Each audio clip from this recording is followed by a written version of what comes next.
Bonjour, ma famille dans le Seigneur, chers compatriotes du royaume des cieux. Le Seigneur vient de me rappeler quelque chose qu'il m'avait dit à propos d'un frère. Un frère est dans le département des chantres aussi. Je ne l'avais pas dit. Et il me l'a rappelé tout à l'heure. Comme tout à l'heure, le Seigneur m'a parlé d'un frère chantre. Pour ceux qui viennent de nous rejoindre, tout à l'heure, j'ai fait un live où le Seigneur parlait à un frère chantre. Il m'a dit, va avertir ce frère chantre-là. Et aussi d'un autre enfant de Dieu qui est entré dans une loge et qui est devenu franc-maçon. Le Seigneur m'avait parlé il y a quelque temps de cela d'un autre frère qui était chantre. Alors lorsque le Seigneur me parlait de ce frère-là, j'étais en train de voir ce frère avec une femme. Je ne sais pas qu'est-ce qu'il a fait avec cette femme-là. Et cette femme-là a volé quelque chose qui appartenait à ce frère qui est enfant de Dieu, qui est chrétien et qui est dans le département des chantres. Cette femme a volé quelque chose appartenant à ce frère. Elle est allée dans l'eau, dans la mer.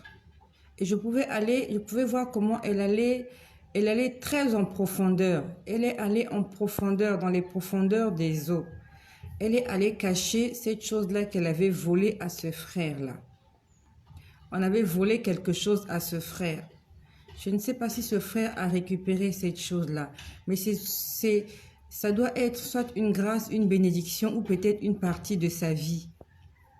Je ne sais pas si ça a couplé avec cette femme. Je ne sais pas ce qu'il a fait avec cette femme.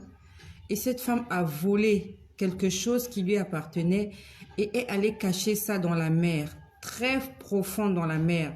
Je la voyais aller en profondeur dans la mer. Et le Seigneur m'avait montré l'état d'âme de ce frère. Il n'était plus un chrétien. Il n'avait pas de robe blanche. Il n'avait même pas un pantalon ni une chemise blanche. Il était habillé comme un esclave. Il était torse nu avec une culotte. Ce frère-là était torse nu avec une culotte. En fait, il avait l'apparence spirituelle d'un esclave. Lorsque je vois quelqu'un en culotte, je sais que c'est un esclave dans le monde des ténèbres. C'est un esclave du péché. Ce frère-là avait perdu quelque chose. Le diable, la sirène, la dame des eaux lui avait volé quelque chose. Lui qui est dans l'église, lui qui est chrétien, lui qui évangélise aux autres, lui qui est membre d'un département dans l'église, le diable lui avait volé quelque chose en passant par cette femme-là. Et toi, mon frère, si tu écoutes ce message, il faut que tu saches que ce que tu as fait avec cette femme-là, qui que tu sois enfant de Dieu, que tu sois païen, le fait que tu aies entretenu des relations hors mariage, le diable t'a volé quelque chose. Même si tu t'en es pas encore rendu compte, il t'a volé quelque chose. Et il te faudra des jours, peut-être des mois, peut-être des années de jeûne et de prière avant de récupérer cette chose que le diable t'a volée juste à cause d'un acte. Après un acte de quelques minutes ou peut-être de quelques secondes, le diable t'a volé des choses que tu as perdues pour un long moment. Et il te faudra des sacrifices avant de récupérer ces choses. Il est facile de construire, il est difficile de construire, mais il est plus facile de détruire. Vous voyez, une maison, vous avez peut-être pris des années pour la construire.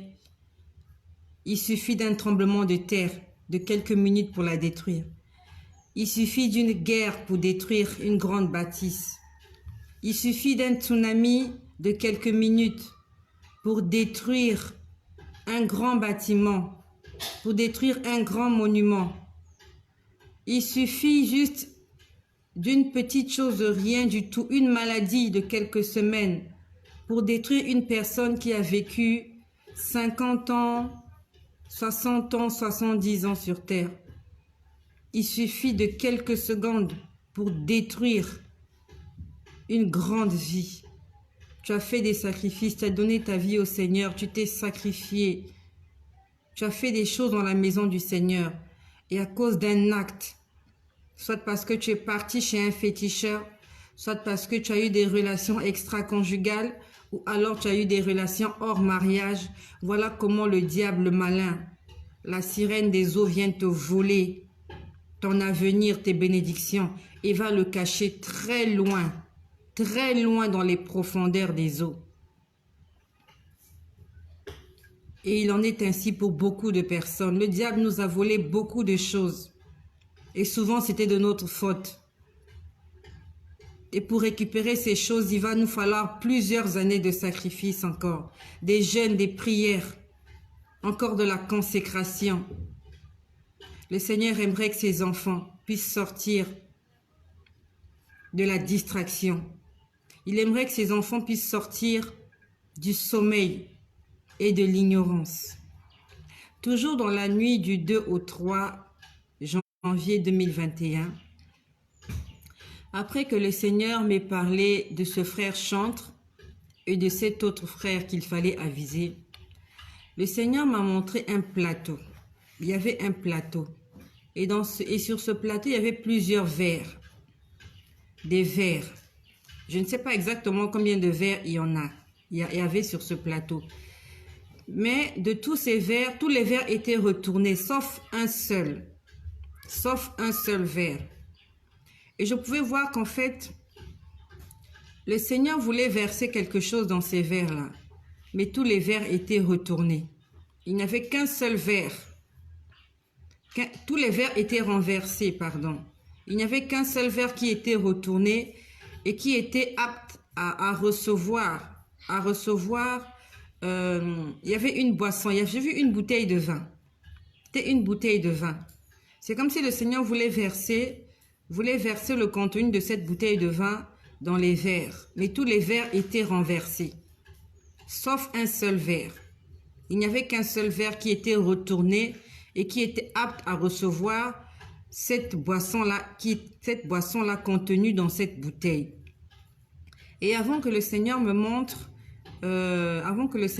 ce plateau de verre, il m'a montré un pasteur. Ça a commencé d'abord par un pasteur. J'ai vu un pasteur et ce pasteur-là passe à la télé. Ce pasteur-là prêche à la télé et sur les réseaux sociaux. Puis après, il m'a montré le plateau de verre. Puis après, je vois une grosse casserole. Il y avait une grosse casserole. Dans la casserole en question, la casserole était remplie d'eau. Et dans la casserole, j'ai vu un verre. Il y avait un verre dans la casserole.